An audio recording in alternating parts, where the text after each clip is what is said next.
把2个工件放上去之后，我们按一下启动，机器人就开始对整个工作台进行扫描。这次扫描是为了确定工件的大概位置，确定工件位置之后，再逐一进行精确的扫描。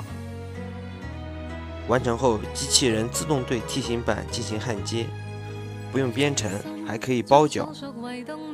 焊接过程中，如果发生了形变，机器人也会自动进行纠偏，并且补偿。小件焊接完，机器人就开始识别并焊接大件。时间原因就不起弧焊接了，空走一下。